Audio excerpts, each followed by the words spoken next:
Hello लोगोफोर, नोंथांमोननि थाखाय आङो मोनसे गोदान भिडिअ नोंथांमोनखौ बयखौबो बरायहरनाय थाबावबाय। नोंथांमोननि थाखाय आं मोनसे गोदान भिडिअ लाना फैलायबाय। दिनै गोदान भिडिअआनो जाहैबाय फ्रि फायाराव माखासे निउ इभेन्ट आपडेट केलेन्डार फैलायबाय। जोङो दिनैनि भिडिअआव जोङो बे निउ इभेन्ट आपडेट केलेन्डारनि बागैनो जोङो फुरायै सावरायलांगोन। फुरा डिटेल्सै नोंथांमोना भिडिअखौ स्किप खालामालासिनो फारसेनिफ्राय नायलांबाय थाबानो जाबाय, जाहाथे भिडिअखौ नायनानै नोंथांमोना थाबैनो बुजिनानै मोननो हायो। फैदो बिदिब्ला जोङो भिडिअखौ बारा गोबाव खालामालासिनो सुरु खालामदिनि। भिडिअखौ सुरु खालामनायनि सिगां नोंथांमोनखौ मोनसे रिक्वेस्ट खालामबावनो लुबैदि नोंथांमोना आंनि फायार बड' इनफ' इउटुब चेनेलखौ साबस्क्राइब खालामाखैबा साबस्क्राइब खालामना लादो आरो साइडआव थानाय अल नटिफिकेसनखौबो अलाव थुनानै लाब्लानो जाबाय, जाहाथे आंनि गोदान गोदान भिडिअ आपल'ड खालामोब्ला नोंथांमोना थाबैनो नुनो मोनो। फैदो बिदिब्ला जोङो भिडिअखौ बारा गोबाव खालामालासिनो सुरु खालामदिनि।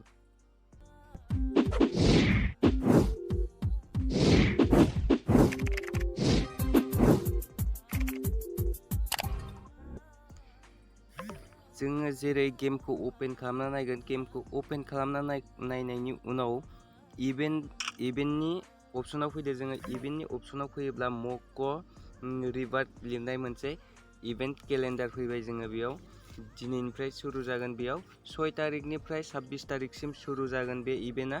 बे इभेन्टनि गेजेराव जोङो मा मोननो हागोन आरो माब्रै मोनगोन जोङो बेखौ नायदिनि, आरो मालानिफ्राय बबे तारिखनिफ्राय बबे तारिखसिम मोनहैनो मोनगोन।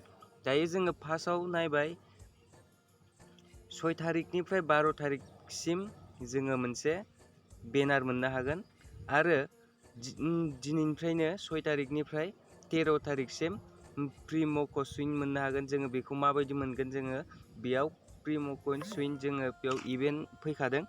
बे इभेन्टआव जोङो नैबेयाव लगइन खालामबानो मोनगोन। जोङो नैबे लावथिखौ नायबानो जाबाय माबायदि अपि नुयो, मोजां समायनाथार बरिया। आरो जोङो बेखौ माला मोननो हागोन आरो बेसेबां समजों मोननो हागोन जोङो नायबानो जाबाय। लगइन वानाव जोङो मोनसे रयेल बाउचार मोनदों, आरो लगइन 3आव जोङो नैबेखौ मोनगोन, डायमन्ड बाउचार। डायमन्ड नङा, बियो माबासो मामोनलाय, सिलाइनि बाउचार बियो, अपसन रयेल बाउचार। आरो 5 डे लगइन खालामोबा जोङो नैबे लावथिनि स्किनखौ लानो हागोन। आरो बेजों लोगोसेनो आरो मा दंबावो नायबावदो। 10 तारिखनिफ्राय 26 तारिखनि गेजेराव दैलि लगइन जोङो नैबे टकेनखौ मोननो हागोन। बे टकेनखौ जोङो माबायदि मोनगोन, बेखौ 10 तारिखनिफ्राय 26 तारिखनि गेजेराव जोङो मोननो हागोन। बे टकेनखौ जोङो गेम प्ले खालामखांनायनि उनाव लग आउट जानानै फैफिनोबा, गेमखौ बेक खालामोबा जोङो बे टकेनखौ मोननो हागौ। 1 टकेन बा 2 टकेन बिनि गेजेराव मोननो हागौ। बा मेपआव थांनानै गेम प्ले खालामोबा, गेम प्ले खालामनायनि समाव जोङो डेट बक्सआवबो मोननो हागौ। बेफोरबायदिजों मोननो हागौ बे टकेनखौ। आरो 10 तारिखनिफ्राय 26 तारिखनि गेजेराव जोङो कडार क्रिप मोनसे नैबे पेमेलनि ड्रेस आरो बेयाव माखासे स्किनफोर होनाय दङ। बेफोर स्किनफोरखौ जोङो मोननो हागोन। बेयाव मा स्किन होनाय दं नायबानो जाबाय। आरो बिनि उनाव 10 तारिखनिफ्राय 26 तारिखसिम आफ्टार मेट्स ड्रप जोङो ड्रप मोननो हागोन। 2 आफ्टार मेट्स ड्रपनो जोङो ड्रप मोननो हागोन। बेयाव 2 ड्रप खरि मोननो हागोन। बेखौ खै तारिखनिफ्राय मोनगोन, 10 तारिखनिफ्राय 26 तारिखसिम। आरो बिनि उनाव दङ 12 तारिखनिफ्राय 22 तारिखसिम मक' चेलेन्ज दङ।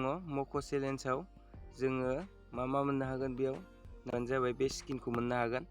आरो 12 तारिखनिफ्राय 23 तारिखसिम जोङो मोनसे टावा स्किन मोननो हागोन, नैबे टावाखौ। आरो बिनि गेजेराव 15 तारिखनिफ्राय 26 तारिखसिम जोङो मक'जाम नैबे स्किनखौ मोननो हागोन। आरो गाहायाव होनाय दं 8 सेप्टेम्बर लगइन, जों बेखौ मोननो हागोन। आरो प्ले टाइम अन 18 सेप्टेम्बर गारिनि स्किन मोननो हागोन। प्ले डे डाबल ड्रप जोङो ड्रपखौ प्ले डे डाबल ड्रप जोङो बे ड्रपखौ डाबल मोननो हागोन। खै थारिखआव मोनगोन? 18 थारिखआव जोङो डाबल मोनगोन। प्ले स्ट'रिं मुड जोङो बेयाव ग्रेनेड होनाय दं। जोङो बे ग्रेनेडखौबो जोङो फ्रियावनो लानो मोनगोन। बिदिब्ला जोङो दिनैनि भिडिअखौ एसेयावनो दोनथ'नोसै। नोंथांमोना भिडिअखौ नायनानै मोजां मोनदोंबा लाइक कमेन्ट शेयार खालामना होबानो जाबाय। आरो जाहाथे आंनि चेनेलखौ नोंथांमोना साबस्क्राइब खालामाखैबा साबस्क्राइब खालामना लादो, जाहाथे आंनि गोदान गोदान बिदिनो निउ इभेन्ट आपडेटनि भिडिअ आपल'ड खालामोबा नोंथांमोना थाबैनो नुनो मोननाय बायदि। बिदिब्ला जोङो दिनैनि भिडिअखौ एसेयावनो दोनथ'बाय। जय हिन्द जय भारत।